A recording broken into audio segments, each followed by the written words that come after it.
Science का set 6 code number CO जो last year 2025 में पेपर आया था, उसमें जितने भी न्यूमेरिकल्स हैं वो इस वीडियो में मैं आपको उसका सॉल्यूशन आपको दूंगी। तो ये वीडियो आप ज़रूर देखिएगा, जिसमें सारे न्यूमेरिकल सेट 6 में आए हुए हैं फिजिक्स के, वो सारे ही आपको मैं इस वीडियो में सॉल्व करके दिखाऊंगी। तो चलिए वीडियो शुरू करते हैं। हमारा फर्स्ट क्वेश्चन है, दिए गए परिपथ प्रतिरोध R का मान ज्ञात कीजिए जबकि 6 एम्पियर धारा का प्रवाह हो रहा हो। यानी कि इस चित्र में देखिए, बैटरी लगी है 12 वोल्ट की, 3 प्रतिरोध लगे हैं, एक R, एक 2 ओम का और एक 6 ओम का, और करंट कितना फ्लो हो रहा है 6 एम्पियर का। तो हमें ये जो R मिसिंग है प्रतिरोध, इसकी वैल्यू फाइंड करनी है। सबसे पहले इस वोल्टेज और एम्पियर से हम ये पता करेंगे इस पूरे परिपथ का टोटल प्रतिरोध कितना है, तब इस R पे हम आएंगे। यानी हमें वोल्टेज दे रखी है 12 वोल्ट की और करंट कितना बह रहा है 6 एम्पियर का। सबसे पहले ओम का नियम क्या होता है, V इजिकल्स टू IR।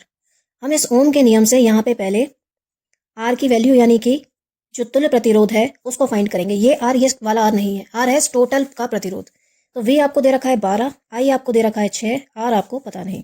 इस R को हम लिखेंगे तुल्य प्रतिरोध, ताकि आप कंफ्यूज ना हो। अब ये 6 कहाँ आ जाएगा, 12 के नीचे, यहाँ बचेगा R, 6 2 ज़ा 12। तो R की वैल्यू कितनी आ गई, 2 ओम। यानी इस पूरे परिपथ का जो टोटल प्रतिरोध है, तुल्य प्रतिरोध, वो कितना है, 2 ओम का है। यहाँ पे 3 प्रतिरोध लगे हैं, इन तीनों को सॉल्व करके आपका आंसर ये आएगा 2। तो ये जो मिसिंग वैल्यू है इसको फाइंड करना है। अब आपने इस विद्युत वाले चैप्टर में प्रतिरोध के 2 फॉर्मूले पढ़े, एक समांतर क्रम और एक श्रेणी क्रम वाला। मान लीजिए बैटरी आपने ऑन करी, यहाँ पे करंट कितना फ्लो होना शुरू हुआ, आई, यानी इस वाले प्रतिरोध में आई करंट जा रहा है।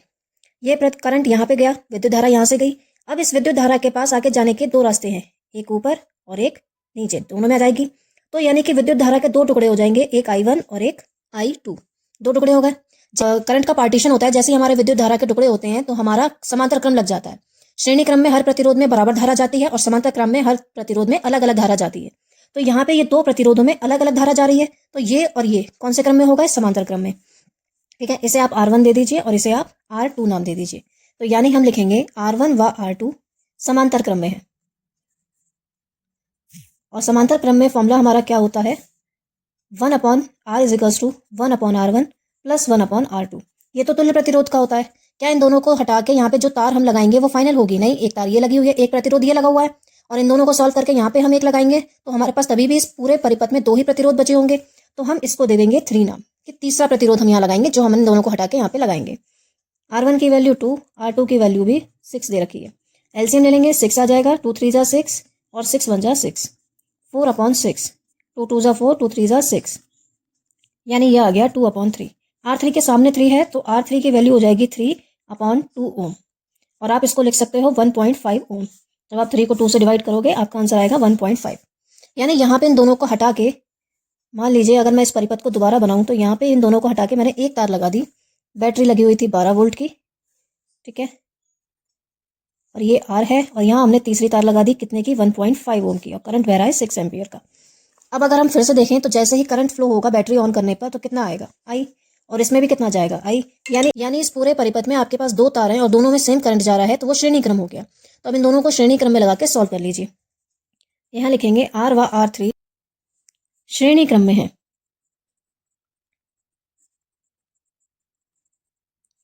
जब वो श्रेणी क्रम में है तो फाइनल R यानी कि तुल्य प्रतिरोध। अब श्रेणी क्रम का फॉर्मूला क्या होता है, जितने भी प्रतिरोध है उनको डायरेक्ट जोड़ दिया जाता है, R प्लस R3। ये R ये वाला प्रतिरोध है, तो ये तो हमें पता ही नहीं है, और R3 कितना निकाला हमने, 1.5, और ये तुल्य प्रतिरोध हम स्टार्टिंग में निकाल चुके थे 2 ओम का। ठीक है, इस 1.5 को इधर आगे किसका कर दीजिए, माइनस का। 2 में से 1.5 चला जाएगा, कितना बचेगा, 0.5। तो ये जो मिसिंग R है ये कितना है, 0.5 ओम का है। देखिए 2 में कहीं पॉइंट नहीं है, तो आखिर में होगा 0 पॉइंट के नीचे पॉइंट, आप इसे माइनस कर दीजिए। 10 में से 5 गया 5, 1 में से 1 गया 0। तो ये जो मिसिंग R है इसकी वैल्यू क्या है, 0.5 ओम। तो आई होप ये क्वेश्चन आपको समझ में आ गया होगा। अब चलते हैं अपने अगले क्वेश्चन की तरफ, जिसमें लिखा है 110 वाट का विद्युत बल्ब 220 वोल्ट के विद्युत स्रोत से जोड़े जाने पर विद्युत बल्ब में प्रवाहित धारा का मान ज्ञात कीजिए। कितने वाट का विद्युत बल्ब है, 110 वाट का। वाट मतलब पावर यानी क्षमता। तो ये आपको पी की वैल्यू दे रखी है, कितने वोल्ट से जोड़ा गया है, 220 वोल्ट से जोड़ा गया है। ये वी है, विभवांतर। आपसे पूछ रहा है करंट बताओ, पी वी आई में क्या संबंध होता है, P is equals to V I. P कितना है 110, वी कितना है 220, और आई हमें नहीं पता। और ये 220 कहाँ आ जाएगा, नीचे, और आई की वैल्यू यहाँ से फाइंड कर देंगे, 0 से 0 कटा, 11 1 जा 11, 11 2 जा 22। तो आई की वैल्यू आ गई 1/2। अब जब 1 को 2 से डिवाइड करोगे तो आंसर आएगा 0.5 एम्पियर का। तो इसमें करंट कितना होगा, 0.5 एम्पियर। चलिए अब अगला क्वेश्चन देखते हैं।